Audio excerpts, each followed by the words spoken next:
Platform पर। सो जैसे कि हमने आपसे कहा था कि जीएस, संविधान, बाकी जो क्लासेस है आपकी वो आपको हम प्रोवाइड करवाएंगे। तो उसमें ये आपकी क्लास है संविधान का। तो आज संविधान से रिलेटेड जो भी चीज़ें होंगी इसमें हम कंप्लीट कवर करने की कोशिश करेंगे पूरा, ठीक है, कंप्लीट पूरा संविधान कवर करने की कोशिश करेंगे। पूरे से मतलब ये नहीं कि मैं आपको डिटेल में सारी चीज़ें बताऊंगा।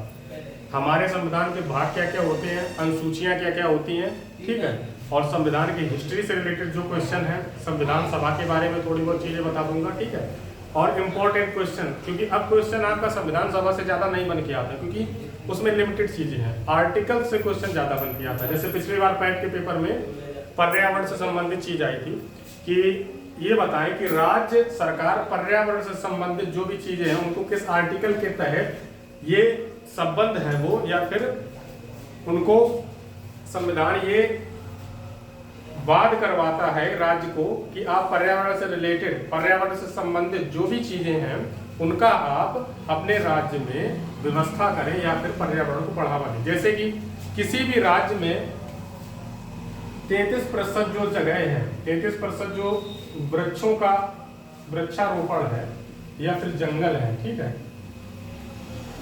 जंगल है,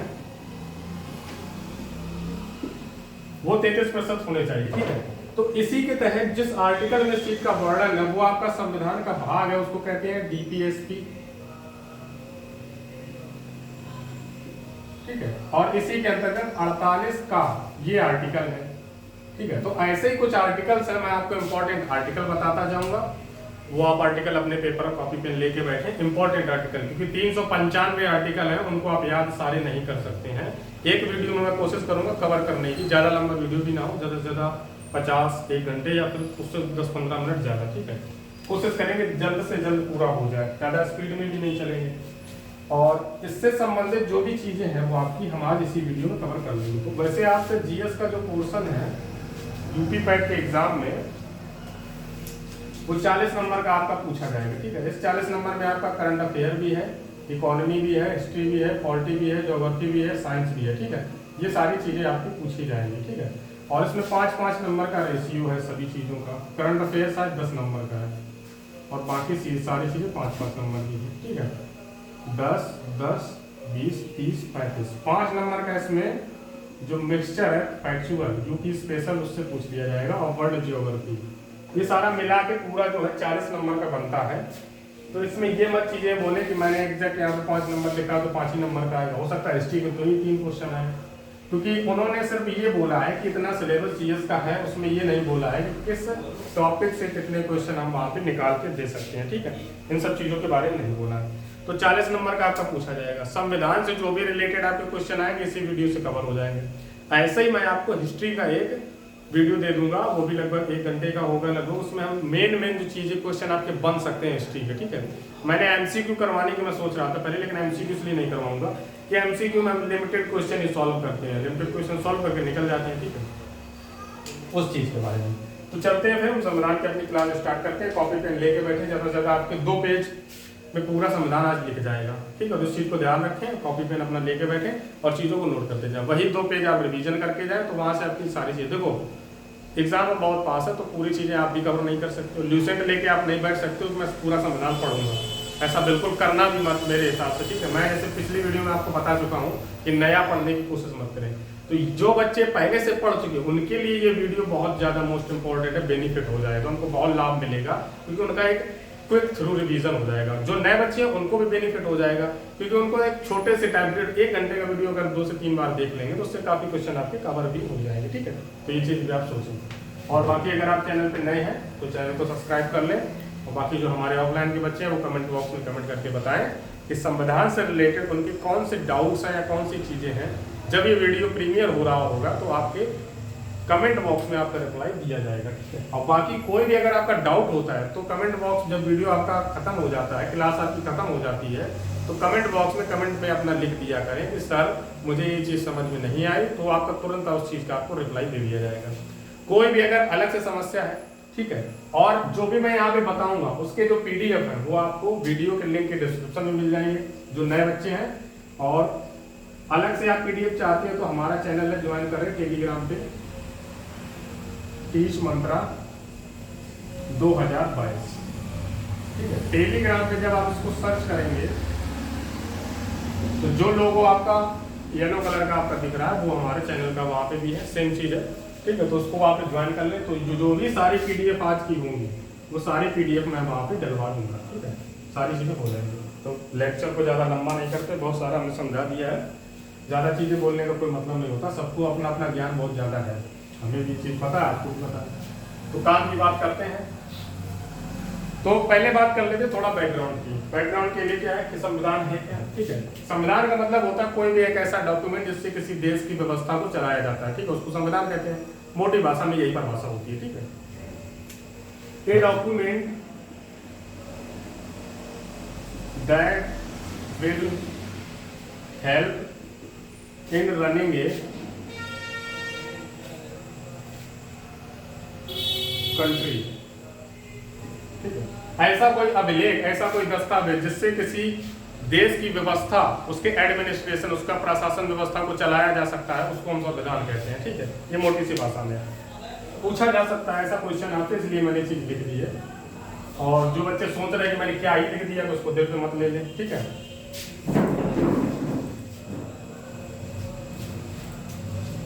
हाँ, तो बैकग्राउंड की बात हम ये करते हैं कि संविधान सभा के बारे में पहले चीजों के बारे में बात कर लेते हैं। और उससे पहले एक चीज आती है कि हमारे भारतीय संविधान में किस तरीके के न्याय व्यवस्था की बात की है। तो न्याय व्यवस्था के बारे में पहले बात कर लेते हैं। ठीक है, न्याय व्यवस्था, ये आपके सारे मैं जो यहाँ पे लिखूंगा वो क्वेश्चन मतलब कि 99% चांस है कि आपके पेपर में आ सकता है। ठीक है, तो बहुत ही दिमाग खोल के बैठे और कॉपी पेन पे लिखते हुए चले। कौन से न्याय व्यवस्था की बात की गई है?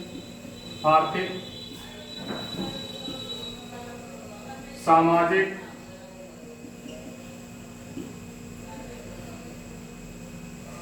तीन से चार प्रकार की न्याय की व्यवस्था की बात की गई है। एक तो हो गया आपका आर्थिक। आर्थिक मतलब सभी आर्थिक रूप से सभी को समान अर्थव्यवस्था मिले, आर्थिक मिले, सबको रोजगार मिले, सबको नौकरी मिले। तो ये आर्थिक समानता की बात की गई, कोई गरीब ना हो, कोई ज्यादा अमीर भी ना हो। तो ये आर्थिक स्वतंत्रता की, आर्थिक न्याय की बात की गई है हमारे संविधान में।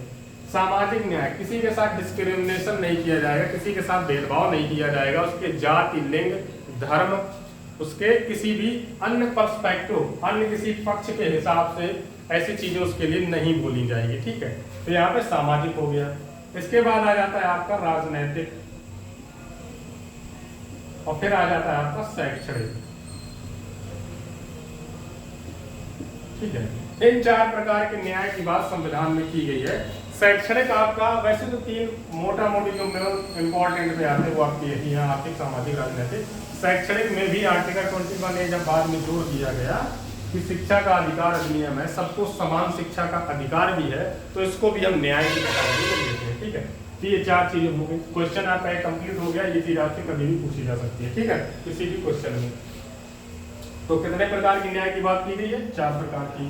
शैक्षणिक न्याय की बात किस आर्टिकल में की गई है? आर्टिकल 21 के। कौन सा संविधान संशोधन है? 86वां। जब वीडियो लास्ट हो जाएगा तब मैं उसमें आपको संविधान संशोधन की जितनी भी चीजें हैं उनके बारे में बता दूंगा। ठीक है, अब आते हैं कि आर्थिक न्याय की बात कर ली, फिर हम आते हैं प्रस्तावना।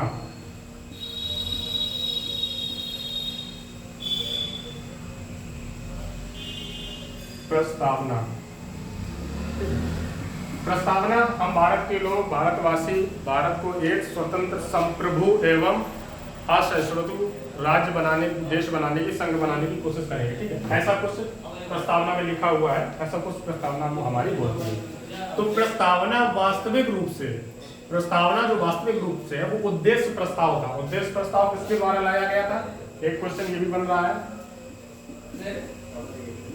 उद्देश्य प्रस्ताव JL नेहरू, जवाहरलाल नेहरू के द्वारा जब संविधान सभा की अंतिम बैठक थी उसमें जो आपका उद्देश्य प्रस्ताव लाया गया था उसी को बाद में प्रस्तावना बना दिया गया। ठीक है, उसी को बाद में प्रस्तावना बना दिया गया। तो आपसे पूछा जा सकता है कि उद्देश्य प्रस्ताव किसके द्वारा लाया गया? तो सीधा क्वेश्चन, जवाहरलाल नेहरू के द्वारा। उद्देश्य प्रस्ताव ही क्या प्रस्तावना है? हाँ, उद्देश्य प्रस्ताव ही प्रस्तावना है। प्रस्तावना का संबंध किससे है? तो ऑप्शन में आपको दिया होगा उद्देश्य प्रस्ताव, और 3 ऑप्शन आपको दिए होंगे तो आपको बताना है कि प्रस्तावना का संबंध उद्देश्य प्रस्ताव से है। ये चीज हो गई। अब आते हैं संविधान सभा।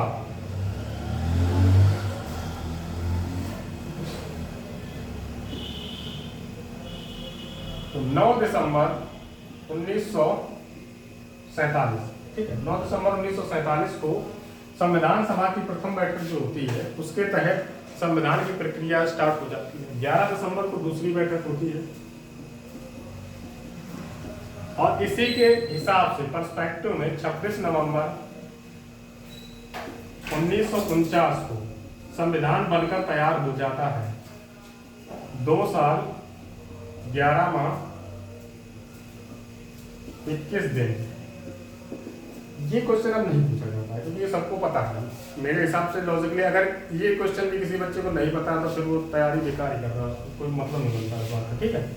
तो ये मेरा बताने का मतलब ये है कि आपका मोटा मोटी पूरा एक रिवीजन हो जाए कि ये सारी चीजें आपको पता है कि नहीं। हो सकता है क्वेश्चन आ जाए, आप किस्मत वाले हो कि क्वेश्चन आपसे पूछ लिया जाए। और अगर ऐसा एग्जामिनर कर रहा है तो फिर बहुत पेपर का लेवल बहुत ही डाउन जा चुका है, ठीक है, क्योंकि इतना कंटेंट आज के ज़माने में अवेलेबल है ऑनलाइन। हमारी क्लास आप ऑनलाइन देख रहे हैं, दुनिया का यूट्यूब पे मटेरियल डला हुआ है, गूगल पे मटेरियल डला हुआ है, इतने सोर्सेस स्रोत अवेलेबल हैं, उत्पन्न हो गए हैं आज के समय में कि कोई भी बच्चा कितनी भी तैयारी को आगे अपनी ले जा सकता है। और पेपर का पैटर्न भी कठिन होने का कारण ही यही है। लोग कहते हैं ना कि पेपर बहुत कठिन आने लगे हैं, कंपटीशन बहुत ज़्यादा हो गया है, तो एग्जामिनर को भी पता है ना कि आपके पास स्रोत भी तो बढ़ गए हैं, डाटा आपके पास अवेलेबल है, मुफ्त डाटा, फौजी डाटा है आज आपके पास, ऑनलाइन भी पढ़ सकते हैं आप, ऑफलाइन क्लासेस भी ले सकते हो, गूगल करो कोई भी चीज़ आपको मिल जाती है। तो एग्जामिनर को भी पता है कि बच्चे की लिमिट क्या बढ़ गई, लिमिट भी बढ़ गई है। पहले के ज़माने में ऐसा नहीं होता था, छोटे सोर्सेज थे, कम जगहों पे बच्चे जा सकते थे, इंटरनेट का इतना उपयोग लोग करते नहीं थे, तो उसी हिसाब से पेपर का पैटर्न भी रखा जाता था, ठीक है। लेकिन आज के समय में ऐसा नहीं है, ठीक है। तो ये सब चीज़ है। तो 9 दिसंबर को पहली बैठक होती है, 11 दिसंबर को दूसरी बैठक होती है, 26 नवंबर 1949 को संविधान बनकर तैयार हो जाता है, 2 साल 11 माह 21 दिन में, ठीक है। 26 नवंबर को ही हमारा संविधान दिवस मनाया जाता है, 26 नवंबर को ही कॉन्स्टिट्यूशन डे मनाया जाता है, ठीक है। ये क्वेश्चन इंपॉर्टेंट बन जाता है, ये याद रखना जरूरी है आपको। क्या 26 नवंबर को कॉन्स्टिट्यूशन डे मनाया जाता है, हमने शॉर्ट में लिख दिया है, चलो पूरे लिख देते हैं।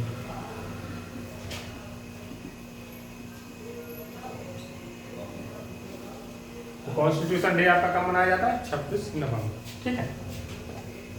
तो इतनी सारी चीजें आपको पता होनी चाहिए। अब बेसिक सी बातें ये हैं कि जो पहली अंतरिम सरकार थी उसमें कितने लोग थे, संविधान सभा में झंडा समिति का अध्यक्ष कौन था, बाकी चीजों का अध्यक्ष कौन था। तो ये एक फैक्चुअल चीजें हैं, फैक्ट वाली चीजें हैं। तो इनको आप ल्यूसेंट के उतने ही पेज को पढ़ लें कि संविधान सभा में किस व्यक्ति को क्या चीजें दी गई थी, ठीक है, उतना आप फैक्ट पे पढ़ लें। और उसके अलावा संविधान सभा में कितनी महिलाएं थी और किस सीट से कितने लोग आए थे। यहाँ से क्वेश्चन मैंने अभी तक तो सिर्फ झंडा समिति जेपी कृपलानी और स्थायी अध्यक्ष और अस्थायी अध्यक्ष राजेंद्र प्रसाद, सच्चिदानंद सिन्हा, इन क्वेश्चन के अलावा मैंने यहाँ से कोई क्वेश्चन अभी तक देखा नहीं है। अंतरिम सरकार में पूछा जाता है, प्रथम रेल मंत्री जॉन मथाई थे, ठीक है।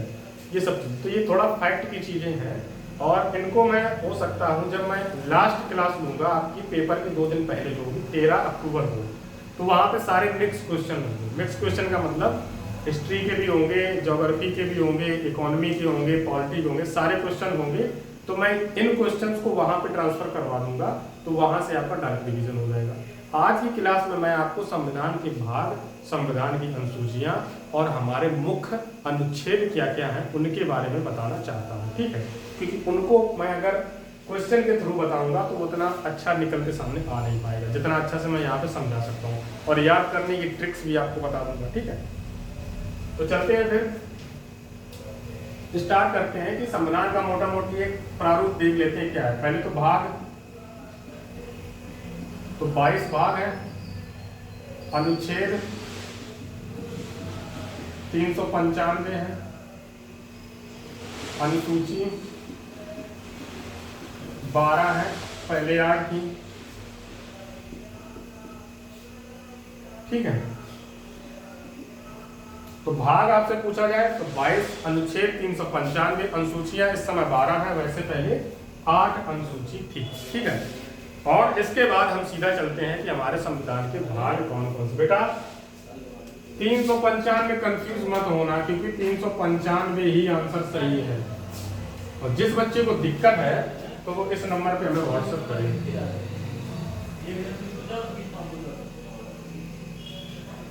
ये नंबर लिखा है, इस नंबर पे हमें व्हाट्सएप करें जिस बच्चे को दिक्कत है, जो मैंने यहाँ पे किया है। क्योंकि कुछ लोग बताएंगे 25 भाग होते हैं, 450 आर्टिकल्स मतलब अनुच्छेद होते हैं, जो कि बिल्कुल ही गलत है, सरासर गलत है।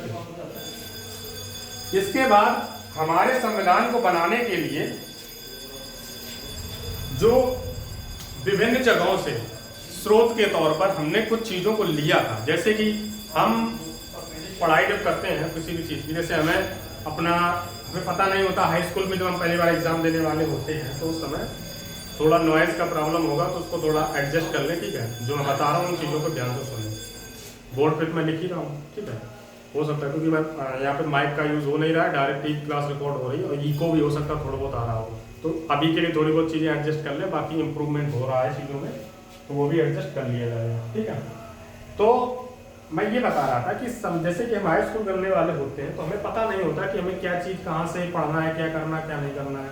ज़्यादातर चीज़ें हमें अपने स्कूल में ही बताई जाती है, हाई स्कूल जहाँ पे हम कर रहे होते हैं वहाँ से ही बताई जाती है। लेकिन हम कोशिश करते हैं कि अपने जो पुराने हमारे दोस्त, हमारे सीनियर हैं, घर में हमारी कोई सिस्टर हो सकता है, हमारे पड़ोसी हो सकते हैं, हमारे चाचा के लड़के हो सकते हैं, किसी के भी रिलेशंस में हो सकते हैं, जो पहले से हाई स्कूल पास कर चुके हैं, ठीक है। हाई स्कूल के एग्जाम का जो फियर होता है ना, डर होता है, बहुत बड़ा होता है, क्योंकि हम पहली बार कोई ऐसा एग्जाम देने जा रहे हो जहाँ पे पास फेल जैसी चीज़ हमारे पहली बार लाइफ में सामने आती है, ठीक है। तो हम क्या करते हैं, हम चीज़ों को कलेक्ट करने की कोशिश करते हैं कि उनसे पूछ लें, यहाँ से हमारे कुछ चीज़ें क्लियर हो जाएंगी। हम अपने बुआ के लड़के से पूछ लेते हैं, वहाँ सिस्टर से पूछ लेते हैं, या फिर अंकल से पूछ लेते हैं। तो इसी तरीके से जब संविधान सभा संविधान बना रही थी तो उनको लगा कि संविधान तो हम बना लेंगे, लेकिन इतना बड़ा देश है, उसके लिए हमें एक संविधान बनाना है, तो हमें कुछ एक ऐसी चीज़ों का एक जरिया चाहिए होगा जहाँ से हम चीज़ों को समझ सकें और एक ऐसा संविधान बना पाए जो हर किसी के लिए इस देश में व्यक्तिगत तौर पर लाभदायक हो, उसका कोई गलत तरीके से फायदा ना उठा पाए और उसी का किसी को गलत तरीके से नुकसान भी ना हो, ठीक है। क्योंकि हमारे देश में हिंदू, मुस्लिम, सिख, ईसाई कई प्रकार के लोग, 22 से ज़्यादा भाषाओं के लोग, अलग अलग संस्कृति के लोग, उत्तर से लेकर दक्षिण, पूर्व से लेकर पश्चिम, हर जगह पर अलग संस्कृति के लोग रहते हैं, ठीक है। आप यहाँ पे 100 किलोमीटर चलोगे भाषा बदल जाएगी, 100 किलोमीटर चलोगे तो कल्चर बदल जाएगा, और 100 किलोमीटर चलोगे लोग ही बदल जाते हैं, सारा सिस्टम चेंज हो जाता है। तो ऐसा एक संविधान बनाने की जरूरत थी जब संविधान सभा में लोग जो बैठे थे, कि सारे लोगों को किसी के भी हानि ना हो, सभी को समानता के अधिकार मिल पाए। तो इन लोगों ने क्या किया कि अन्य देशों के, बाकी देशों के संविधानों का अध्ययन किया। लगभग 194 देशों के संविधानों का इन्होंने अध्ययन किया, और उसके साथ ही कुछ देशों से इन्होंने कुछ चीजों को उठा लिया। मैं यहाँ पे लिख रहा हूँ, ठीक है, और उसमें मैं आपको बताता चलता हूँ कि किस जगह से कौन सी चीज ली गई है, ठीक है। जैसे पहला तो मोस्ट इंपॉर्टेंट ही है हमारा मौलिक अधिकार।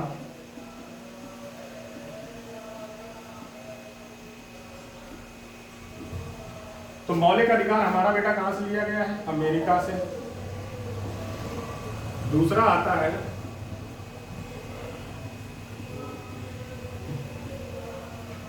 मौलिक कर्तव्य, ये कहां से लिया गया है? तीसरा आता है हमारा डीपीएसपी, राज्य के नीति निर्देशक तत्व।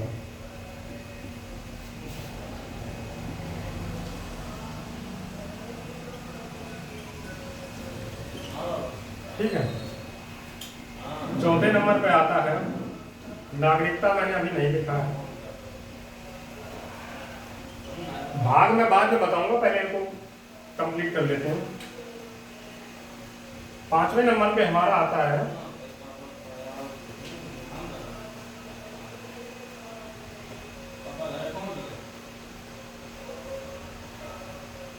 संविधान संशोधन।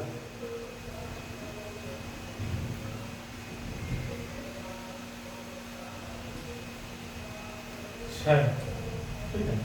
मौलिक अधिकार, मौलिक कर्तव्य, राज्य के नीति निर्देशक तत्व, नागरिकता, संविधान संशोधन, ठीक है। ये कुछ मुख्य चीजें हैं हमारी। आपातकाल एक चीज और इम्पोर्टेंट हो जाती है हमारे यहाँ से,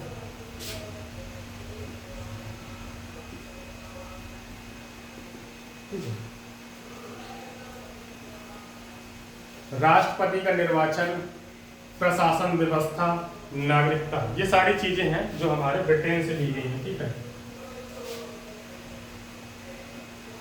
भारत में एकल नागरिकता होती है, ब्रिटेन में भी एकल नागरिकता होती है, ठीक है। और मौलिक कर्तव्य है वो हमारे यूएसएसआर से लिए गए। डीपीएसपी का जो कॉन्सेप्ट है वो हमारा आयरलैंड से लिया गया, ठीक है।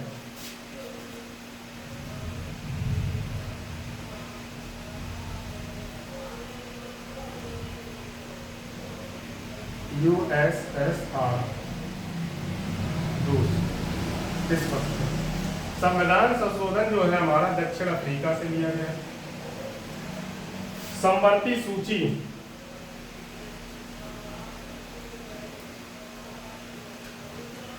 ऑस्ट्रेलिया से लिया गया है, ठीक है। तो इतनी सारी चीजें अभी आपको फिलहाल के लिए पता होनी चाहिए, बाकी अगर इनको आप नोट करना चाहें तो नोट कर सकते हैं।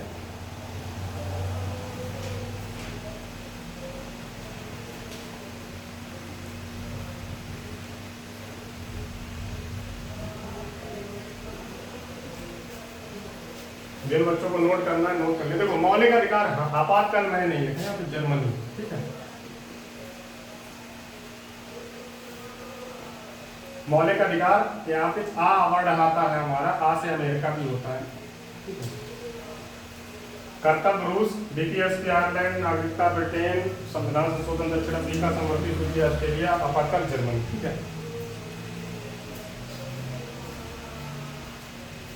तो इन सारी चीजों के बारे में आपको पता होना चाहिए, यहाँ से आपका कोई भी क्वेश्चन बन सकता है, ठीक है।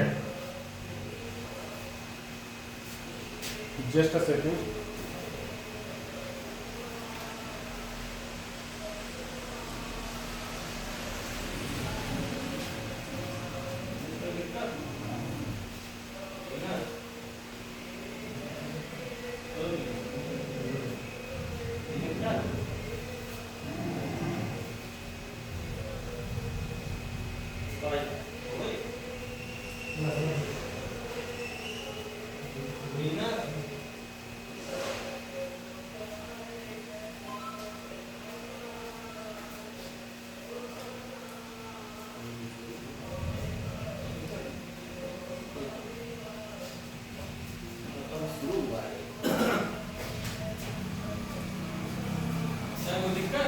ठीक है, तो ये चीजें आपने नोट कर ली होंगी, ठीक है। और जैसे हमने अभी बोला था आपसे, नागरिकता का जो कॉन्सेप्ट है और विधि का शासन, लॉ गवर्नेंस, ठीक है। तो लॉ गवर्नेंस, ये दोनों चीजों का कॉन्सेप्ट जो है वो आपका ब्रिटेन से लिया गया है। मौलिक अधिकार अमेरिका से, मौलिक कर्तव्य यूएसएसआर रूस से, राज्य के नीति निर्देशक तत्व आयरलैंड से, विधि का शासन और उसकी जो व्यवस्था है, राष्ट्रपति का निर्वाचन, राष्ट्रपति के न्यायिक प्रक्रिया, जो भी चीजें हैं, संसद की प्रक्रिया, वो सारा कुछ ब्रिटेन से लिया गया है। संविधान संशोधन की प्रक्रिया दक्षिण अफ्रीका से ली गई है। समवर्ती सूची का कॉन्सेप्ट है वो आपका ऑस्ट्रेलिया से लिया गया है, ठीक है। आपातकाल का जो कॉन्सेप्ट है वो आपका जर्मनी से लिया गया है। इतने अगर आपको पता है तो काम चल जाएगा। यहाँ से क्वेश्चन कभी भी आपके सामने आ सकता है, तो उसके लिए फिर परेशान मत हो जाना कि बम कहाँ से गिरा है, ठीक है। अब चलते हैं हम जो संविधान के भाग है, ठीक है। तो उसको मैं थोड़ा ट्रिकी वे में बताऊंगा, ठीक है। हो सकता है कि जिन बच्चों ने पहले से पढ़ रखा होगा ऑफलाइन में तो उनको पता होगा मैंने कैसे बताया था। अब बाकी आप फर्स्ट टाइम ऐसा होगा कि मैं यूट्यूब पे इन सब सारी चीजों के बारे में बताने जा रहा हूँ, ठीक है। अपने चैनल की मैं बात कर रहा हूँ।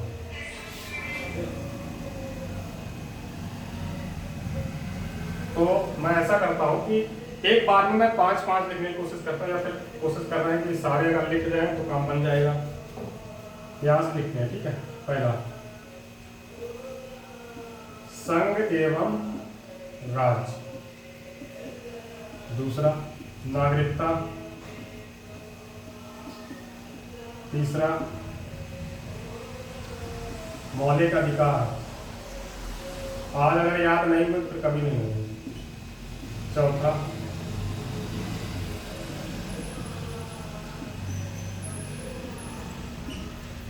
मौलिक कर्तव्य, जिनको हम मूल कर्तव्य भी बोलते हैं, ठीक है। इसको इसके अंदर नहीं लिखते हैं, इसको लिखते हैं राज्य के नीति निर्देशक तत्व, और इसी के अंडर में हम लिखते हैं 4 काम मूल कर्तव्य। तब तक आप कमेंट बॉक्स में हमें कमेंट करके बताएं कि नागरिकता कहाँ से लिया गया, मौलिक अधिकार कहाँ से लिया गया, ये कहाँ से लिया गया, ये कहाँ से लिया गया।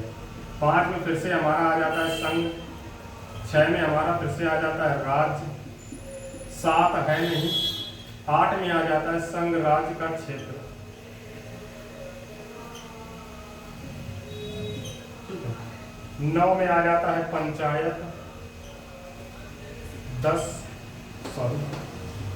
9 का में आ जाता है हमारा नगर पालिका, 10 पूरे हो जाएंगे हमारे साथ लिख जाएंगे। 11, 12, 13, 14, 15, 16, 17, 18, 19, 20, 21, 22, ठीक है। तो इन सारी चीजों के बाद जब हम देखते हैं कि पहले में हमारा संघ एवं राज्य के बारे में बताया गया, जो संघ एवं राज्य की जो चीजें हैं उनके बारे में कॉन्सेप्ट को बताया गया है संघ एवं राज्य। हो सकता है कहीं कहीं आपको संघ एवं राज्य क्षेत्र भी मिल जाए, जो रीजन है, ऐसा संघ एवं राज्य क्षेत्र, ठीक है। इसके बाद आ जाता है नागरिकता, सिटीजनशिप के बारे में बताया गया है। फिर आ जाता है मौलिक अधिकार, राज्य के नीति निर्देशक तत्व, मूल कर्तव्य, संघ राज्य क्षेत्र के बारे में, संघ एवं राज्य संघ राज्य क्षेत्र के बारे में आ जाता है, जो कि 8 नंबर में आता है। 9 में है हमारा वो पंचायत के बारे में है, 9 का में है जो हमारा नगर पालिका के बारे में है, और 10वें भाग में जो हमारी चीजें आती है वो है अनुसूचित एवं अनुसूचित जनजाति का क्षेत्र, ठीक है, SC एवं ST क्षेत्र।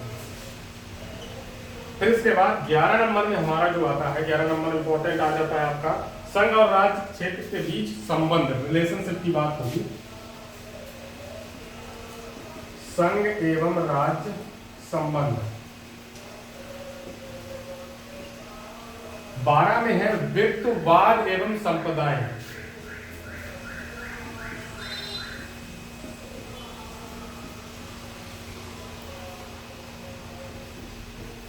बारह नंबर में बेटा जो आपका वित्त, वाद एवं संप्रदाय और संपत्ति, मतलब केंद्र और राज्य सरकार की जो भी रोड है, इंफ्रास्ट्रक्चर, जो भी ये डेवलपमेंट करते हैं तो वो राज्य या केंद्र सरकार की संपत्ति होती है, तो उसके बारे में 12 में बताया गया। 13 नंबर में जो है आपका 13 नंबर में आ जाता है भारत के राज्य क्षेत्र के अंतर्गत आने वाली जो चीजें हैं उसके बारे में बात करते हैं, ठीक है। भारत के राज्य क्षेत्र के भीतर व्यापार के बारे में जो बात हो रही है, ठीक है, भारत के अंदर व्यापार, एक राज्य दूसरे राज्य के साथ जो व्यापार की चीजें करेगा उसके विषय में किस भाग में बताया गया है, तो भाग 13 में, ठीक है, इस चीज को याद रखें। 14 में है जो हमारे जो सिविल सर्वेंट होते हैं, IAS, DM, IPS, IFS, जो भी अधिकारी होती हैं, जो भी सेवाएं होती हैं, संघ लोक सेवा आयोग के बारे में है, उसके बारे में बताया गया। तो 14 नंबर में लिखा जाता है संघ और राज्य के अधीन लोक सेवाएं, संघ एवं राज्य के अधीन लोक सेवाएं। 15 नंबर में जो आ जाता है आपका निर्वाचन के बारे में बताया गया है।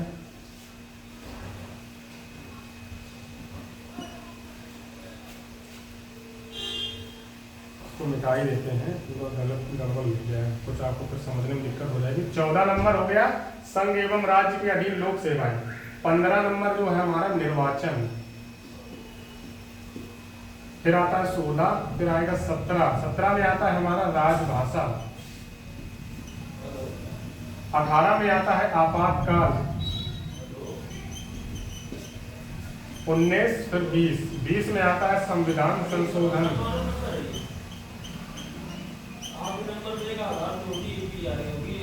संविधान संशोधन, ठीक है। तो इस चीज के बारे में आपको पता करना पड़ेगा। 21 और 22 हमारे जो बचते हैं, पहले तो 16 हमें आपको भी बताना है कि 15 के बाद जो हमारे निर्वाचन के बाद, उसके बाद कुछ लोगों के लिए विशेष उपबंध, ठीक है, कुछ चीजों, कुछ वर्गों के लिए, कुछ वर्गों से यहाँ मतलब SC ST ही है और अल्पसंख्यक, विशेष उपबंध। अब आते हैं 17 हो गया राजभाषा, 18 हो गया आपातकाल, 19 नंबर में जो हमारा है, 19 नंबर में बेटा आपका आता है, 19 नंबर में ये है कि प्रकीर्ण। प्रकीर्ण का वैसे मतलब थोड़ा समझना कठिन हो जाता है। प्रकीर्ण का मतलब ये है कि इन सब चीजों के बाद जो भी बचा कुचा था उसको 19 में रख दिया, ठीक है, प्रकीर्ण में। तो इतनी सारी चीजें हैं आपको पता होने से। 21 और 22 नंबर अभी बचा है।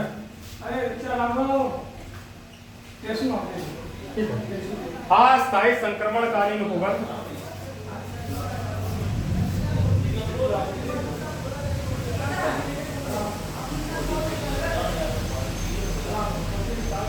ठीक है। 22 नंबर में जो हमारा आता है संक्षिप्त नाम,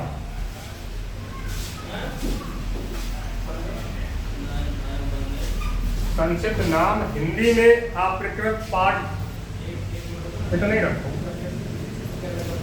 21 और 22 नहीं पूछा जाता। अभी मैं इसमें ये भी बता दूंगा कि कौन से आपको याद रखने हैं, ठीक है। मैंने तो यहाँ पे पूरे लिखे हैं, देखते हैं।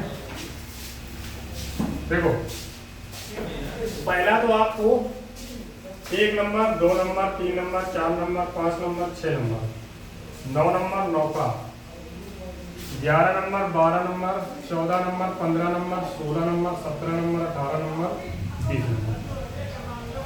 इतने याद होने चाहिए मुंह जबानी कि अगर आपसे पूछा जाए 20 संविधान संशोधन, 17 राजभाषा, 18 आपातकाल, 14 राज्य एवं संघ के अधीन सेवाएं, 12 वित्तवाद संपदा, ठीक है।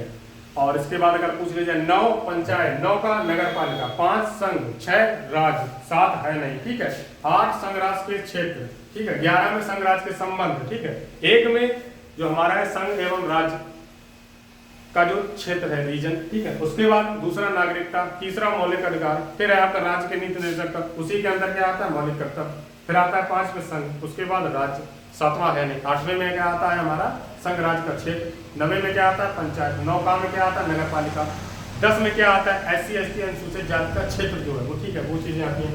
11 में संघ राज्य के बीच संबंध, ठीक है। 12 में है जो वित्त वाद एवं संपदा एवं संपत्ति, ठीक है। 13 में आता है व्यापार, किसके भीतर, भारत के भीतर व्यापार की जो गतिविधियां हैं उसके बारे में बताया गया। 14 में संघ एवं लोक सेवा के अधीन जो सेवाएं हैं वो राज्य और संघ दोनों के बारे में बताया गया है, ठीक है। फिर आता है 15 आता निर्वाचन, 16 आता है SC ST अल्पसंख्यक के लिए विशेष उपबंध, 17 आता है राजभाषा, 18 आपातकाल, 19 प्रकीर्ण, कोई मतलब नहीं है इसका याद रखने से, 20 का संविधान संशोधन मोस्ट इंपॉर्टेंट, 21 22 भी याद रख पाए बहुत अच्छी बात। बचे ही कितने फिर, 19 में बचा, 21 बचा, 22 बचा, बाकी तो याद ही कर लिए सब, ठीक है। अब इसको याद कैसे करें, ठीक है। तो इसको याद करने का थोड़ा एक कॉन्सेप्ट है, उसको समझिए। 2 से 4 मिनट लगेंगे, उसको मैं बता देता हूँ। करना क्या है इसमें कि देखो थोड़ा फनी वे में होगा तो उसको लाइटली ले, इसका किसी अपने ऊपर अप्लाई मत करने लगना, ठीक है। तो उसको समझना होगा। संघ एवं राज्य समझ लेते हैं कि एक क्लास है 12, देखो कक्षा 12 एक ऐसी हमारी लाइफ होती है जहाँ पे लगता है कि घर वाले हमको बोलते हैं या फ्रेंड या फिर कोई भी रिश्तेदार हमारे होते हैं तो कहते हैं कि बेटा 12 पास कर लो, लाइफ सेट है, ठीक है। तो बाकी चीजें वहां से हमारी क्लियर होने लगती है। तो हमको ये लगता है कि 12 पास करने के बाद सब कुछ अच्छा होने वाला है, लेकिन वास्तविकता 12 पास करने के बाद बहुत सारी मुश्किलें आने वाली हैं जिसका आपको अभी पता नहीं है। तो अगर आप 12वीं कक्षा में आपको कोई भाई बहन पढ़ रहा है, 11वीं कक्षा में पढ़ रहा है, तो उसको बोले कि अपनी पढ़ाई को एंजॉय करे, थोड़ा मेहनत करे, अच्छे नंबर लाए। मैं ये नहीं कर रहा हूँ पढ़ाई ना करे, एंजॉय करने का ये मतलब नहीं है कि पार्टी करे जाकर रोज घूमे, पढ़ाई कर लिखना बंद कर दे, ये मतलब नहीं। अपने फ्रेंड सर्कल जो उसका फ्रेंड्स हैं उसके जो एनवायरनमेंट है, स्कूल का वातावरण है, उन चीज़ों को महसूस करे, एंजॉय करे, क्योंकि वो जो समय निकल जाएगा ना वो फिर वापस नहीं आएगा। तो ये चीज़ हो गई। अब इस कॉन्सेप्ट को मैं इसलिए बता रहा हूँ कि क्लास 12 में समझ लेते हैं कि एक लड़की है और एक लड़का है। लड़की का नाम है संघ और लड़के का नाम है राज्य। ठीक है। तो क्लास 12 में ये पढ़ते हैं, अभी क्लास 12 में पढ़ रहे हैं, लेकिन क्लास 1 में इन्होंने साथ साथ पढ़ना स्टार्ट किया था। बचपन के जो दोस्त हैं उन्होंने, एक गाना आता है बचपन का प्यार वाला, ठीक है। तो क्लास 1 में इन्होंने साथ साथ पढ़ना स्टार्ट किया था। तो वहां पे बात हो रही है, अगर भाग 1 है तो संघ एवं राज्य का जो क्षेत्र है वो क्लास 1 ही है, ठीक है।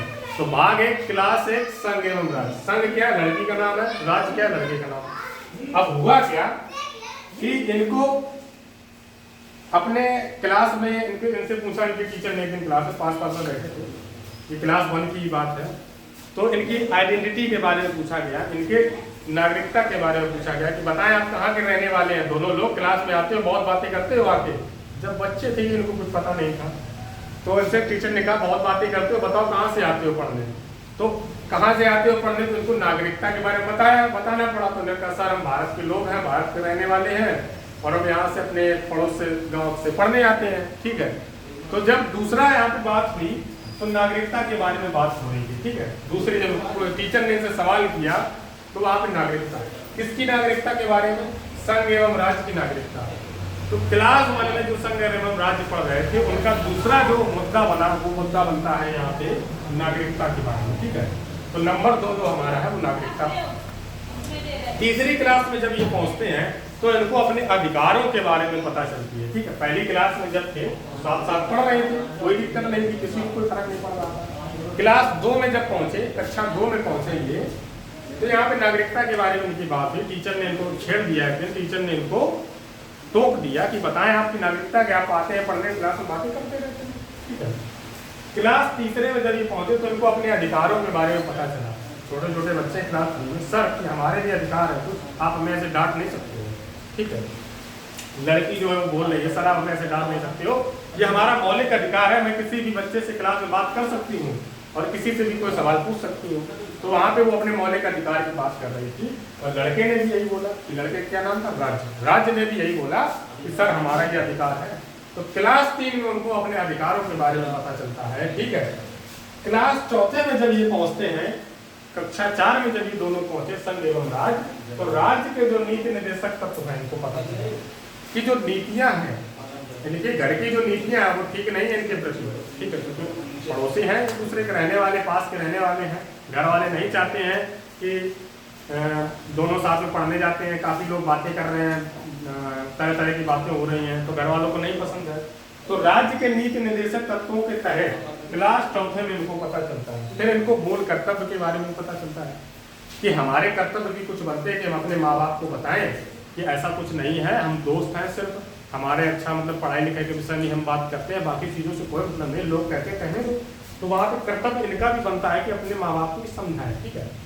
5वें में क्या हुआ, 5वीं क्लास तक पहुँचते पहुँचते हुआ क्या कि जब ये बातें सब जगह पहुँचने लगी कि लोग तरह तरह की बातें कर रहे थे, तो होता क्या है कि थोड़ा मन मुटाव आ जाता है संघ एवं राज्य के बीच में, संघ की दोनों के बीच में थोड़ा मन मुटाव आने लगता है और फिर क्या होता है? ब्रेकअप। फिर क्या होता है? ब्रेकअप। तो क्लास 5वीं में पहुँचते पहुँचते ब्रेकअप हो जाता है और जो संघ है वो क्लास 5वीं फेल हो जाती है और जो राज्य है वो क्लास 6वीं पास हो जाता है, दोनों आगे पहुंच जाता है वो क्लास 6 में, ठीक है। ये बहुत दुखद घटना थी। और 5वीं में रह जाता है जो संघ है वो वहीं पे रह जाती है, जो लड़की जिसका नाम संघ है क्लास 5 में रह जाती है, 6वें में आपका राज्य पहुंच जाता है, ठीक है। इसके बाद होता क्या है, 7वीं क्लास में जो राज्य है उसने 7वीं क्लास नहीं पढ़ी, वो बंक कर देता, पूरी क्लास पढ़ने नहीं जाता है, उसने कोई भी पढ़ाई नहीं की। 8वीं क्लास में वो दोनों लोग साथ में पढ़ते हैं। उसने 7वीं क्लास इसलिए छोड़ दी कि मैं 8वीं क्लास में अपने जो हमारा फ्रेंड है, दोस्त है, मैं उसके साथ ही पढ़ूंगा, मैं अकेले नहीं पढ़ूंगा। तो 8वीं क्लास में फिर से दोनों साथ आ जाते हैं, संघ राज्य क्षेत्र, फिर से दोनों साथ आ जाते हैं, ठीक है। 9वीं क्लास में पहुंचते पहुंचते इनके गांव में पंचायत होती है। पंचायत किस लिए होती है? दोनों घरों के संबंध भी खराब हो गए थे, तो 5वीं क्लास में ऐसी घटना हो गई थी, ठीक है। पता है ना, 5वीं क्लास में ब्रेकअप हुआ, सारी चीज बातें पता चल गई, सबको सब कुछ पता चल गया। तो 9वीं क्लास में पहुंचते पहुंचते इनका पंचायत हो जाती है, घर में पंचायत लगती है। पंचायत में फैसला लिया जाता है कि लड़का है जो वो शहर पढ़ने जाएगा, शहर पढ़ने के लिए कहाँ जाएगा? नगर पालिका। नगर पालिका किससे रिलेशन रखती है? शहर से रिलेशन रखती है। तो नगर पालिका आपका शहर हो गया पंचायत आपका गांव के लिए हो गया। तो 9वीं क्लास में यही फैसला दिया जाता है, ठीक है। 10वीं में जब ये पहुंचते हैं, 10वीं में, ठीक है, 10वीं क्लास में जब ये पहुंचते हैं तो गांव के लोग हैं भाई, SC/ST वर्ग के लोग जो हैं, अल्पसंख्यक लोग हैं, तो इनको अपने अधिकारों के बारे में पता नहीं होता। तो लड़की जो आपकी संघ है उसके साथ कई सारे जातियाँ होती हैं, कई सारी चीज़ें होती हैं और कई सारी घटनाएं होती हैं। तो क्लास 10 में जब वो संघ पढ़ रही थी, क्योंकि 9वीं क्लास के बाद आपका राज्य तो है वो बाहर जा चुका है, शहर में पढ़ने चला गया था, ठीक है। इसके साथ बहुत सारी घटनाएं होती हैं संघ के साथ बाकी चीज़ों के लिए। तो क्लास 10 में ये सब होता है। अब होता क्या है, क्लास 11वीं में जब ये लोग पहुंचते हैं संघ एवं राज्य, क्योंकि राज्य फिर लौट के आ जाता है, उसको अच्छा नहीं लगता वहाँ, तो काफ़ी दिनों तक बाहर रहा वो, उसको मन नहीं लगता उसका वहाँ पे, तो वो फिर से वापस आ जाता है। तो घर वालों को भी लगता है कि अब चीज़ें काफ़ी बढ़ गई हैं, क्लास 1 से 7 चला आ रहा है, क्लास 1 के संबंध हैं, तो ऐसा करते हैं इसको रिश्तेदारी में बदल देते हैं। तो क्लास 11वीं में पहुँचते पहुँचते संघ एवं राज्य का संबंध हो जाता है, शादी विवाह भी हो जाती है।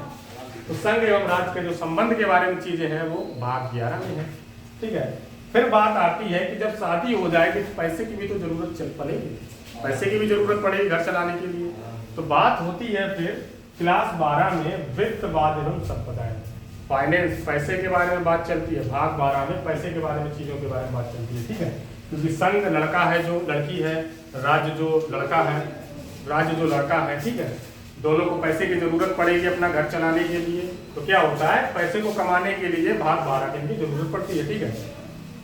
13 में आते हैं जब, तो भारत के अंदर व्यापार, क्योंकि उनको पैसे कमाना था तो नौकरी तो कर ली दोनों लोगों ने, ठीक है, दोनों लोगों ने नौकरी कर ली, अपनी अपनी जॉब करने लगे, लेकिन थोड़ा पैसा इनको और चाहिए था। तो उसके लिए उन्होंने क्या किया, व्यापार करना शुरू किया। व्यापार करना क्या शुरू किया, एक दूसरे के राज्य के बीच में व्यापार करना इन्होंने शुरू किया, ठीक है। तो उस चीज को आपको समझना चाहिए था। अब 14 नंबर में आता है संघ एवं राज्य के अधीन सेवा। तो संघ है वो कहती है राज्य से कि मुझे लोक सेवा आयोग की तैयारी करनी है। क्लास 14 मतलब उसमें अब BSc 12 तक ये लोग पास हो गए, 12वीं पास हो गए थे, तो 13 में उन्होंने अपना व्यापार करना शुरू कर दिया। जब 13वें वर्ष में पहुंचे, अपने क्लास 13 में पहुंची। क्लास 13 यहाँ पे मैं बोल रहा हूँ, लेकिन भाग 13 में फिर स्टोरी को आपको वैसे ही लेके चलना है, ठीक है। अगर 12 की बात हो रही तो फिर 13 की बात हो रही। 13 में फिर उन्होंने व्यापार करना स्टार्ट किया। जब ये 14 में पहुंचते हैं तो संघ एवं राज्य के अधीन सेवा, तो संघ इनसे राज्य से कहती है कि मुझे लोक सेवा आयोग की तैयारी करनी है। तो किसके तहत वो कहती है, भाग 14 के तहत, ठीक है। राज्य कहता है कि तुम तैयारी करो, मैं चुनाव लड़ने की तैयारी बनाता हूँ, मुझे चुनाव लड़ना पड़ेगा, गाँव का मैं प्रधान बनूंगा, ठीक है। क्योंकि नौकरी में उतना पैसा मिल नहीं रहा था, उसको थोड़ा इज्जत कमानी थी, क्योंकि वो उसी गांव में उसकी पंचायत हुई थी, वो चाहता था कि थोड़ा पावर भी उसके पास आए, फिर वो उन लोगों से बदला लेगा जिसमें बचपन का प्यार उसने छीन लिया था जिन लोगों ने, ठीक है। तो 15 में फिर निर्वाचन के बारे में बात होती है। 16 SC/ST विशेष उपबंध, तो उसके वर्ग के जो लोग थे SC/ST अल्पसंख्यक, उनके लिए वो विशेष उपबंध करवाता है भाग 16 में। 17 राजभाषा, तो ये लोग हिंदी भाषी क्षेत्र के रहने वाले थे, तो राज्य की जो भाषाओं के बारे में वो 17 में बताया गया है। 18 आपातकाल की स्थिति आ जाती है किसी बात से, जब वो प्रधान बन जाते हैं और वो उसे नौकरी भी करने लगती है, जो उनकी संघ है उसकी पत्नी संघ, ठीक है, वो नौकरी भी करने लगती है। तो इमरजेंसी का माहौल हो जाता है गांव में कि अब तो दोनों ये इतना सक्सेसफुल हो गए, सफल हो गए हैं, तो इनको थोड़ा नीचे लाने की कोशिश करते हैं। तो 18वें वर्ष में इनके साथ कुछ चीजें होती हैं ऐसी, 18वें वर्ष में कुछ इनके साथ चीजें होती हैं जिसके तहत इनको आपातकाल झेलना पड़ता है, ठीक है। 19 में प्रकीर्ण है, प्रकीर्ण मतलब इनके जो भी चीजें इनकी घटित होती हैं उन पे ये मंथन करते हैं, उन पे ये संशोधन करते हैं, उनके बारे में समझते हैं, ठीक है। 20 नंबर में आता है संविधान संशोधन। 20वें वर्ष में जब ये पहुंचते हैं दोनों संघ एवं राज्य, तो ये सोचते हैं कि हमें कुछ संशोधन करने की जरूरत है अपने प्रक्रिया में, अपनी युक्तियों में, तो ये संशोधन वहां से करते हैं। 21 में अस्थायी संक्रमणकालीन उपबंध है, 22 में संक्षिप्त नाम। अगर आपने ये स्टोरी ध्यान से सुनी है तो मुझे तो नहीं लगता कि आपको ये सारे भाग याद ना हो, क्योंकि मैंने इस तरीके से बताया है। 12 नंबर तक तो किसी कीमत पे आप भूल नहीं सकते हो अगर आपने बहुत ध्यान से सुना है। 13 बचा, 14 बचा, 15 बचा, 16 बचा, 17, 18, 19, 20। अगर 12 तक याद हो गए तो 13, 14, 15, 16, 17, 18, 19, 20 की याद करना कोई बड़ी बात नहीं, क्योंकि आपको सिर्फ उसी स्टोरी के आधार पर थोड़ा सा आगे बढ़ना है। देखो स्टोरी कुछ चीजें होता है ना, कॉन्सेप्चुअल नहीं आप सीख सकते, उसको आप याद नहीं कर पाओगे मेरे हिसाब से। जिनका मेमोरी फास्ट है वो तो याद कर लेंगे, जिनका रटने की क्षमता अच्छी होती है वो याद कर लेंगे, लेकिन सबकी रटने की क्षमता, देखो हर व्यक्ति का आईक्यू लेवल अलग अलग होता है। तो आपका हो सकता है आप पढ़े भूल जाएं, आज पढ़े सुबह भूल जाएं, सुबह पढ़ा शाम को भूल जाएं। तो इसको अगर स्टोरी को आप अपने दिमाग में एक दो बार याद करोगे, कोशिश करो, क्योंकि हमारे दिमाग में स्टोरी बहुत ज़्यादा रहती है। मूवी, हम किसी भी मूवी की स्टोरी पूछ लो हमें पता रहती है। तो मैंने बताया कि संग एक लड़की है, राज एक लड़का है, तो आपको थोड़ा इंटरेस्ट लगा होगा कि सब थोड़ा यूनिक वे में बता रहे हैं, ठीक है। तो संग एवं राज पहले साल जब अपने कॉलेज टाइम में मिले तो पहले साल का मतलब भाग 1 में संग एवं राज हो गया। दूसरे साल में ये अपने सिटीजनशिप के बारे में बात करते हैं कि ये मैं दूसरे वे में बता रहा हूँ ना, कि एक आपका दक्षिण का रहने वाला था, एक आपका यूपी का रहने वाला लड़का था, लड़की थी वो दक्षिण की थी, तो भाग 2 में नागरिकता की बात हो गई। तीसरे में मौलिक अधिकार, दोनों को अपने मौलिक अधिकार थे, दोनों 18-18 वर्ष के थे, दोनों शादी भी कर सकते थे, ठीक है। फिर आता है आपका राज्य की नीति दे सकता, लेकिन इनको राज्य ये अनुमति नहीं देता है कि आप एक राज्य से दूसरे राज्य में शादी करें। तो चौथे भाग में, चौथे वर्ष में इनको पता चलता है कि राज्य की नीति दे सकता, तो भाग 4 में राज्य की नीति दे सकता तो हो गए। इनको मूल कर्तव्य अपने माँ बाप माता पिता के प्रति क्या बनते हैं कि इनको बताना चाहिए कि हम लोग एक दूसरे से प्यार करते हैं। 5वें 6वें में दोनों में लड़ाई हो जाती है, संग एवं राज्य में लड़का लड़की अलग अलग हो जाते हैं, ब्रेकअप हो जाता है। तो 5वें में संग हो गया, 6वें में राज्य हो गया। 1 साल तक बात नहीं करते, मतलब 7वें वर्ष में इन्होंने किसी से बात नहीं की, 8वें में फिर ये एक दूसरे से फिर पैचअप हो जाता है, थोड़े दिन तक बात नहीं होगी क्या होगा, फिर से बात होने लगेगी, ठीक है। तो संघ एवं राज्य क्षेत्र दिया जाता है, फिर इनका पंचायत होती है, नगर पालिका, लड़का शहर चला जाता है। SC/ST के ये लोग थे, और इसके बाद इनका संबंध हो जाता है, शादी हो जाती है 11। जब शादी हो जाएगी तो पैसा कमाना पड़ेगा, पैसा कहाँ करोगे, व्यापार करेंगे, व्यापार के बाद ये चलो नौकरी करते हैं, UPSC तैयारी कर लेते हैं। तो संघ एवं राज्य के दिन सेवाएं 14 में हो गई। राज्य को भूत चढ़ा था कि मैं चुनाव लड़ना है, तो चुनाव के लिए 15 में गया, निर्वाचन हो गया। 16 में गए तो विशेष उपबंध चाहिए था, स्पेशल रिजर्वेशन चाहिए था, 16 में हो गया। 17 में राजभाषा, क्योंकि उनकी पत्नी की राजभाषा दूसरी थी, तो उन्होंने अपनी पत्नी की राजभाषा भी संविधान में शामिल करवाई, क्योंकि वो पहले प्रधानी लड़े, फिर सांसद बन गए, जिला पंचायत, ऐसे होते होते उनका थोड़ा पहुंच बन गई लोकसभा तक, ठीक है। तो इसके बाद राजभाषा, लेकिन हुआ क्या कि इमरजेंसी लग गई, भाई पकड़ के मारा किसी ने। जब पावरफुल आदमी हो जाता तो डर भी हो जाता ना, पता नहीं कब आपातकाल लग जाए। तो आपातकाल लगा 18 में। 19 में प्रक्रिया का मतलब संशोधन करने की जरूरत थी कि जो भी चीजें हमने अभी तक की हैं उनका एक संक्षिप्त ब्यौरा होना चाहिए। 20 में पहुंचे, संविधान में संशोधन किया, अपनी जो पुरानी गलतियां थी उनको सुधारा, उनमें संशोधन किया, तो 20 हो गया। उसके बाद हम पहुंचते हैं 21 में। 21 में क्या है, 21 में आपका अस्थायी संक्रमणकालीन पद, अस्थायी तौर पे हमने अपनी सारी कुछ चीजें बदल दी।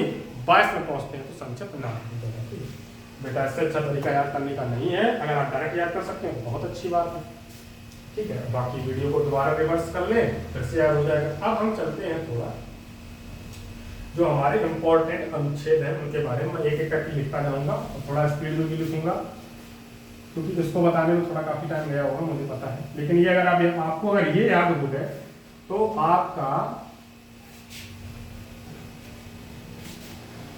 50% कॉन्स्टिट्यूशन कंप्लीट हो गया। अगर आपको संविधान के भाग याद हो गए तो आपका संविधान का जो काम है वो आपका आधा पूरा हो चुका है, ठीक है। क्योंकि इससे होता क्या है मैं बताता हूं। इससे ये होगा कि जैसे मैंने लिखा पहला भाग 1, संघ एवं राज्य क्षेत्र। संघ का मतलब यहां से है union and it's state. Union से मतलब यहाँ पे इंडिया ही है, ठीक है। भारत राज्यों का एक संघ है, एक यूनियन है, ठीक है। ऐसा कहीं पे भी नहीं लिखा है कि भारत एक देश है, इंडिया एज ए कंट्री कहीं नहीं लिखा है, इंडिया एज ए यूनियन लिखा है, ठीक है। तो इसको आपको याद रखना है।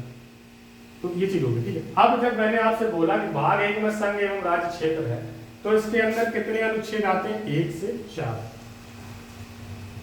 ठीक है। ये आपकी डिवाइड होगी। अब आपको सिर्फ जब ये भाग पढ़ रहे हैं तो सिर्फ कितने अनुच्छेद पढ़ने की जरूरत है, 1 2 3 4, कितने अनुच्छेद आपको पता। अब मैं भाग 2 लिखता हूं, सॉरी 3 में है मौलिक अधिकार, नागरिकता, सिटीजनशिप। सिटीजनशिप जो आपकी है 5 से 11 में है, अनुच्छेद 5 से 11, अनुच्छेद 1 से 4 में है आपका संघ एवं राज्य क्षेत्र, और 5 से 11 में है अनुच्छेद नागरिकता। ठीक है। अब आपने को अगर भाग ही नहीं पता है तो आप ये भी नहीं बता पाओगे कि भाग अनुच्छेद 1 से 4 तक है वो किस भाग के अंदर आते हैं, क्योंकि यहाँ से होगा क्या कि चलो मैंने आपसे पूछा कि बेटा बताओ कि नागरिकता से संबंधित मैंने आपसे कोई सवाल पूछा, तो आपका दिमाग कहाँ जाएगा? आपका दिमाग जाना चाहिए संविधान के भाग 2 में, और कितने अनुच्छेद तक आपको याद दिमाग में लाने हैं? 5 से 11 तक। इतना दिमाग आपको लगाना है। फिर आपको पूरा संविधान नहीं एकदम से दिमाग में पलटने लगना है कि सर ने नागरिकता से कोई क्वेश्चन पूछा है, हमें ये अनुच्छेद याद करना है। इसका मतलब ये हो गया आप इस पार्ट को अलग करके पढ़ें, इस पार्ट को अलग करके पढ़ें, भाग 3 को अलग करके पढ़ सकते हो, भाग 4 को अलग करके पढ़ सकते हो, भाग 5 को अलग करके पढ़ सकते हो, भाग 6 को अलग करके पढ़ सकते हो। इससे आपका काम है जो वो पार्ट में भाग में डिवाइड हो जाएगा और सारे अनुच्छेद आपको याद हो सकते हैं, सारे याद हो सकते हैं। 395 कोई भी मुश्किल काम नहीं है, 395 अनुच्छेद याद करना, बस आपका थोड़ा स्मार्टली काम करना होगा, सारी चीजें आपको याद हो जाएगी। ठीक है। तो संघ एवं राज्य क्षेत्र से संबंधित जो भी अनुच्छेद हमको मैं आपको बताता हूं, ठीक है। अगर इसको आप लिखना चाहें तो लिख सकते हैं।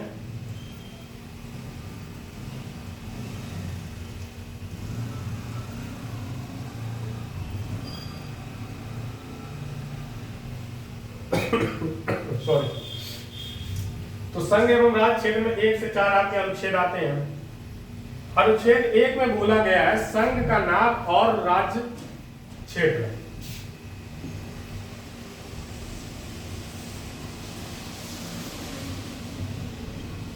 अनुच्छेद 1 में बोला गया संघ का नाम एवं राज्य क्षेत्र। अनुच्छेद 2 में बोला गया है नए राज्यों का प्रवेश।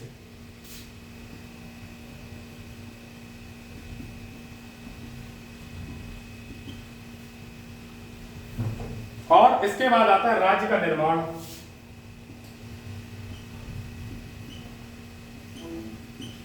एवं सीमाओं के नाम में परिवर्तन।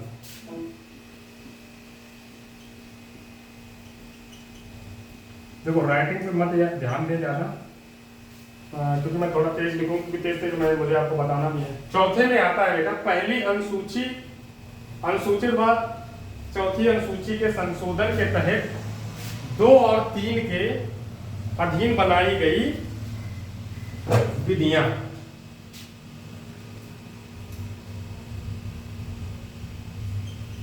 अनुसूची से संबंधित विधि। अब यहाँ पे अनुसूची कौन कौन सी है, तो अनुसूची आप याद रख लें, अनुसूची पहली और चौथी। ये चौथे में है, भाग 4 में है तो चौथी अनुसूची, और भाग 1 मतलब पहली अनुसूची और चौथी अनुसूची की जो विधि है उनके तरीके हैं। इनमें अनुसूचियों में दोनों में आपका राज्यों के बारे में ही बताया गया है। ठीक है। उसके लिए आप परेशान मत हो। अब इसको याद कैसे करना है? भाग 1 के सारे आपको आर्टिकल याद होने चाहिए, इतना ध्यान करिए। संघ का नाम एवं क्षेत्र, जैसे कि मैंने बताया था कि संघ लड़की का नाम है। पहली क्लास में जब एडमिशन लिया था तो माँ बाप ने कुछ नाम तो रखा होगा, तो इसका नाम क्या था? संघ। तो पहले भाग में, पहले अनुच्छेद में इसका नाम रखा गया। फिर इसके बाद जब ये क्लास में पहुंची तो प्रवेश किया गया दूसरी चीज, पहले नामकरण होगा, फिर कक्षा में प्रवेश होगा। जब कक्षा में प्रवेश होगा तब उसके जो व्यक्तित्व का निर्माण होगा। तो इन चीजों को रिलेट करते हैं। पहले नाम रखा गया संघ का, फिर राज्यों में प्रवेश होगा, फिर राज्यों का निर्माण होगा। ठीक है। तो पहले आपका नाम रखा जाएगा, फिर एडमिशन लिया जाएगा, फिर आपका निर्माण होगा। निर्माण मतलब फिर आप पढ़ाई करेंगे, अपनी पढ़ाई का निर्माण करेंगे। ठीक है। उसके बाद आते हैं इनसे संबंधित जो अनुसूचियां हैं, तो चौथे आप ऐसे याद करेंगे। ये हो गया। अगर ध्यान से सुन रहे होंगे तो सारी चीजें क्लियर हो रही होंगी। ऐसा हो ही नहीं सकता कि क्लियर ना हो। आते हैं अब दूसरे नंबर की, क्योंकि इसमें 5 से 11 तक अनुच्छेद दिए गए हैं। ठीक है।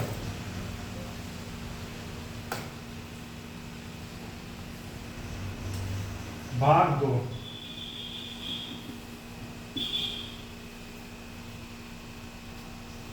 भाग 2 में जो है आपका नागरिकता के बारे में बताया गया, ये तो आपको पता ही है। 5 से 11, ठीक है, नागरिकता के बारे में बताया गया है। फिर आते हैं इसमें 5 से 11, तो अनुच्छेद 5, अनुच्छेद 5 में जो आपका है वो आता है बेटा, जो इसके विषय में आपको बताया गया है संविधान के प्रारंभ पर नागरिकता, कि भारत में कौन से लोग होंगे जिनको नागरिकता दी जाएगी।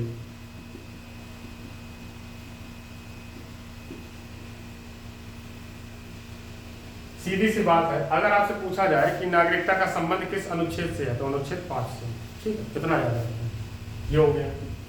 और मैं सिर्फ इंपॉर्टेंट अनुच्छेद यहाँ से लिखूंगा, ये नहीं होगा कि मैं 5 से 11 तक लिखने लगूँ। 1 से 4 तक मैंने इसलिए लिखा क्योंकि वो इंपॉर्टेंट है, वो चारों में से कोई नहीं पूछा जा सकता है। यहाँ पे कुछ चीजें हैं जो पूछी जाएंगी। 6 में है भारत से आने वाले लोग, 7 में है पाकिस्तान से आने वाले लोग, ऐसा यहाँ पे बोला गया है, ठीक है। भारत आने वाले व्यक्तियों की नागरिकता, 6 में है जो आपकी पाकिस्तान से आने वाले व्यक्तियों की नागरिकता, ठीक है। 8 में है आपका भारत के बाहर रहने वाले व्यक्तियों की नागरिकता। 9 में जो आपका है, 9 में आता है विदेशी राज्यों की नागरिकता, ठीक है। 10वें में जो आ सकता है नागरिकता के अधिकारों का बना रहना, इंपॉर्टेंट अनुच्छेद 10, नागरिकता के अधिकार, इंपॉर्टेंट है, इसको नोट कर लें। अनुच्छेद 11 में है आपका संसद द्वारा नागरिकता के लिए कानून बनाना, जैसे कि जो अभी आपका आया था एनआरसी वगैरह आया था उसके बारे में, ठीक है। नागरिकता पे कानून कौन बनाएगा? संसद। और किस अनुच्छेद के तहत बनाएगा? अनुच्छेद 11 के तहत। नागरिकता पर जो कानून बनाएगा वो संसद बनाएगा, किस अनुच्छेद के तहत बनाएगा? 11 के तहत, ठीक है। तो इतना याद रखें। 11 से बहुत सारी चीजें बनती हैं। देखो 11 से होता है 11 जुलाई जनसंख्या दिवस। जनसंख्या दिवस में होते हैं लोग कहाँ रहते हैं? देश में क्या होती है? नागरिकता। नागरिकता का संबंध किससे है? इनके अधिकारों का 10 में। इनके बाद इनके अधिकारों का जो अधिकार बनाता है, कौन बनाता है? संसद बनाता है। किस आर्टिकल में है? 11 में। और ये किस भाग में है? भाग 2 में।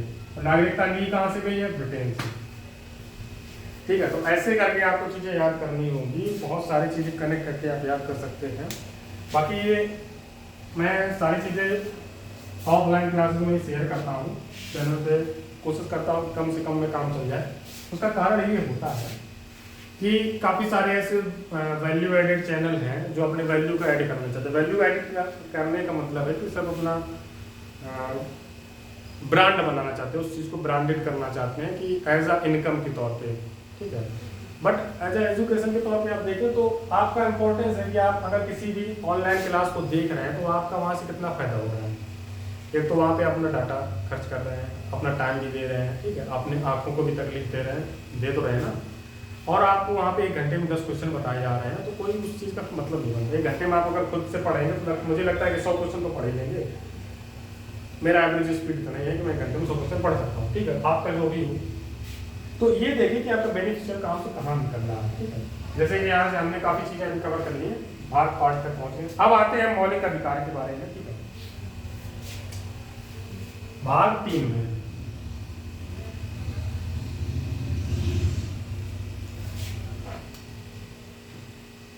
में आ जाता है मौलिक अधिकार। तो मौलिक अधिकार है आपके 12 से 35 तक, ठीक है। पहले हमारे 7 हुआ करते थे, अब हमारे वर्तमान में 6 हैं। तो इसमें संपत्ति का अधिकार हटा दिया गया है। ये आपके विधिक अधिकार है, कानूनी अधिकार है। पहले 7 हुआ करते थे, करंट में आपके मौलिक अधिकार है वो 6 हैं। 6 कौन कौन से हैं वो भी आपको पता होने चाहिए।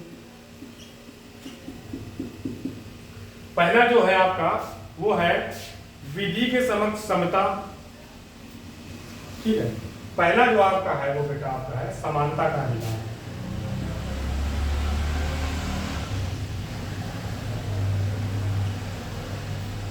और पहले में आपके कितने आर्टिकल आते हैं? 14 से 18 तक।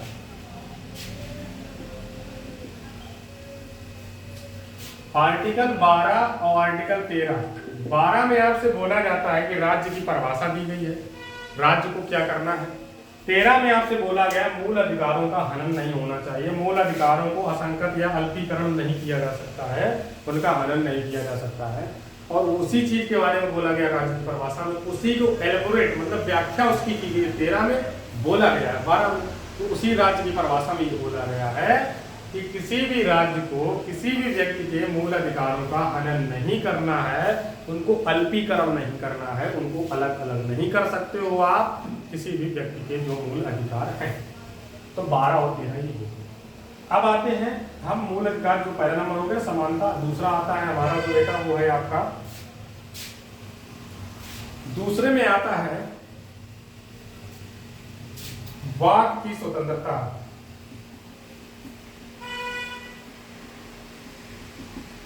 ये है आपका 19 से 22 तक। तीसरे नंबर का आता है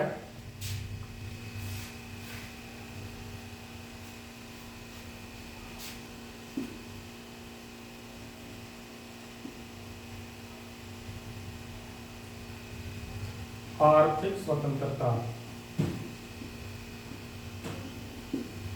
ठीक है, आर्थिक स्वतंत्रता। और इसमें बाल अधिकारों के बारे में भी बात की गई है। ठीक है, कि कारखानों में बच्चे काम नहीं करेंगे, ठीक है, मानव के साथ दुर्व्यवहार नहीं किया जाएगा और उसमें बाल आश्रम भी नहीं किया जाएगा। तीसरा ही आर्थिक स्वतंत्रता के अंतर्गत आता है। ठीक है, यहाँ पे इसको थोड़ा दूसरे तरीके से और बोला जाता है, इसमें मुझे दिमाग में रखने के नहीं आ रहा क्या है। ठीक है, तो उसको आप देख लें थोड़ा।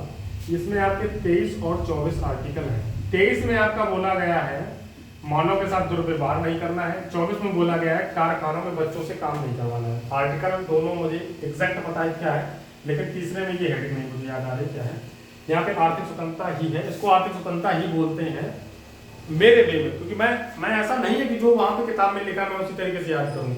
मैं अपने समझने के तौर पे मैं कैसे भी तरीके से याद कर सकता हूँ कि अगर समानता की बात करता है, अगर वित्त पैसे के बारे में बात हो रही है तो किस बात में बात हो रही है।